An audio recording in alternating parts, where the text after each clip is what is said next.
हिमालय की कंदराओं में एक ऋषि रहते थे, ऋषि वामदेव। उन्होंने अपना जीवन तप और साधना में व्यतीत किया था, किंतु उनके मन में एक प्रश्न बार बार उठता कि मनुष्य को परम गति, मोक्ष अर्थात वैकुंठ की प्राप्ति कैसे होती है। क्या केवल तप और यज्ञ ही प्राप्त है या कोई और रहस्य है जो मुझे अभी तक ज्ञात नहीं। वामदेव ऋषि दिन भर वेदों का अध्ययन और शिष्यों को उपदेश देते और रात्रि को गहन ध्यान में बैठते तथा ईश्वर से एक ही प्रार्थना करते, हे प्रभु, संसार जन्म और मृत्यु के चक्कर में बंधा है, कृपया कर वह मार्ग दिखाइए जिससे जीव इस चक्कर से मुक्त होकर आपके धाम को प्राप्त कर सके। एक दिन जब वे गंगा तट पर ध्यान में बैठे थे, तब उन्होंने अनुभव किया कि धनवान लोग धन के बल पर यह करते हैं, पर क्या वे मोक्ष पाते हैं। गरीब व्यक्ति करते हैं, किंतु उनकी भक्ति उन्हें वैकुंठ तक ले जाती है।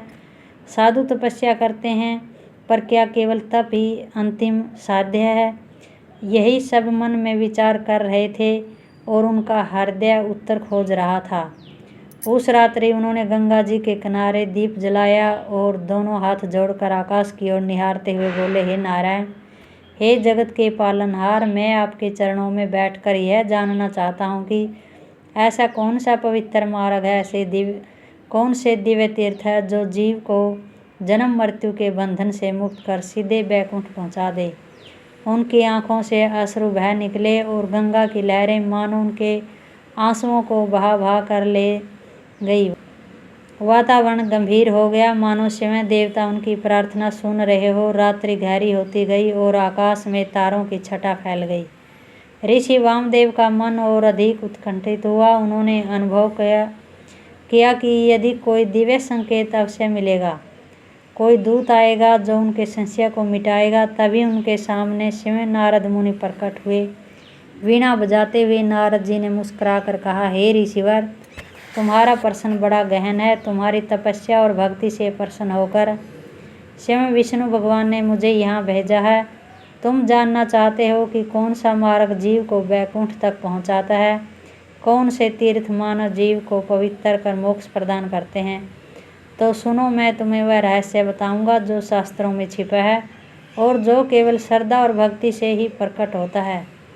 ऋषि वामदेव विनम्रता से बोले, हे देव ऋषि, मैंने जीवन भर तपस्या और यज्ञ किए, किंतु अब भी हृदय में यह शंका है, क्या केवल तप ही पर्याप्त है या कोई ऐसे पवित्र स्थल जहाँ जाकर या जिनका स्मरण कर जीव जन्म मृत्यु के बंधन से मुक्त हो जाता है।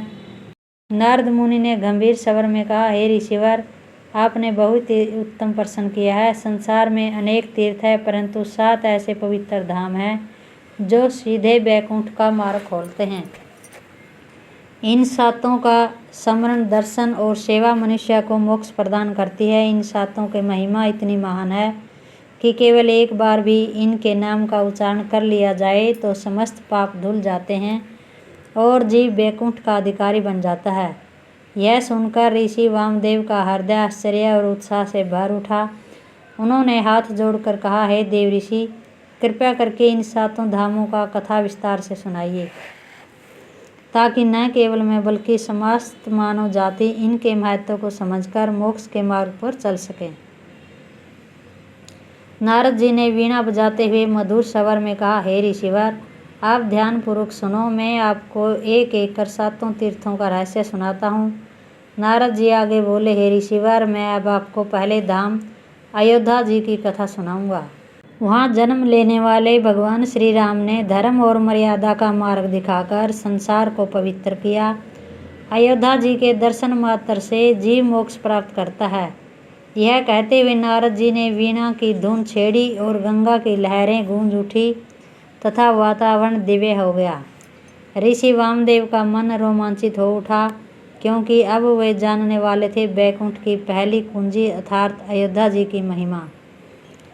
नारद जी ने आगे कहा, हे ऋषिवर, 7 मोक्षदायिनी पुरियों में प्रथम स्थान है अयोध्या जी। यह नगरी केवल एक नगर नहीं बल्कि धर्म की धुरी और सत्य का आधार है। यहाँ स्वयं भगवान विष्णु ने श्री राम अवतार लेकर धर्म की स्थापना की, इसलिए अयोध्या को मोक्ष द्वार कहा जाता है। त्रेता युग में जब अधर्म बढ़ा और राक्षस अत्याचार करने लगे, पृथ्वी देवताओं के भार से दब गई तब भगवान श्री हरि विष्णु ने अयोध्या जी में जन्म लिया। राजा दशरथ जी की पत्नी कौशल्या के गर्भ से श्री राम का अवतरण हुआ। भगवान श्री राम का जन्म दिवस चैत्र मास की नवमी को हुआ और उस दिन अयोध्या जी की भूमि स्वर्ग से भी सुंदर हो उठी। देवताओं ने आकाश से पुष्प वर्षा की और गंधर्वों ने गायन किया। अयोध्या नगरी सरयू नदी के तट पर बसी है और यह नदी भगवान के चरणों से निकलती है। जो भक्त सरयू स्नान कर राम नाम का जप कर लेता है उसका पाप उसी क्षण नष्ट हो जाता है। यहाँ तक कि यदि कोई अयोध्या जी में मृत्यु को प्राप्त हो जाए तो उसे पुनर्जन्म नहीं मिलता और वह सीधा वैकुंठ में प्रवेश करता है। नारद जी ने इस पर एक प्रसंग सुनाया। नारद जी ने कहा, हे ऋषिवर, एक समय एक चांडाल अयोध्या पहुंचा। उसके जीवन में पाप ही पाप थे और मृत्यु समीप थी। उसने सरयू जी के किनारे आकर अंतिम बार स्नान किया और मृत्यु शैया पर केवल इतना कहा, राम राम। उस क्षण यमदूत उसे पकड़ने आए, किंतु श्री राम के दूत प्रकट होकर बोले, यह अयोध्या में राम नाम का स्मरण कर चुका है, अब यह हमारा है, और उस चांडाल को बैकुंठ धाम ले जाया गया। ऋषि वामदेव ने यह कथा सुनते ही आंसुओं से भीगे नेत्रों से कहा, धन्य है अयोध्या और धन्य है राम नाम।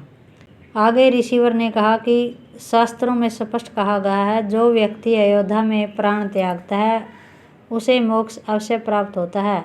अयोध्या केवल एक नगर नहीं बल्कि भगवान का धाम है। यहाँ का वायुमंडल तक मोक्ष देने वाला है। नारद मुनि की बात सुनकर ऋषि वामदेव भाव विभोर हो गए। उनके रोम रोम में श्री राम का नाम बस गया। देव ऋषि नारद मुनि आगे बोले, हे ऋषिवर, मोक्षदायिनी पुरियों में दूसरी पुरी है मथुरा। यह नगरी भगवान श्री कृष्ण की जन्मभूमि है। यहाँ की भूमि और यहाँ की धूल, इतना ही नहीं यहाँ की वायु तक पवित्र मानी गई है। शास्त्रों में कहा गया है, जो मथुरा में जन्म ले या मृत्यु को प्राप्त हो वह पुनर्जन्म से मुक्त होकर भगवान के धाम में चला जाता है। द्वापर युग में जब कंस जैसे अधर्मी राजा का आतंक बढ़ा तो पृथ्वी भार से दब गई।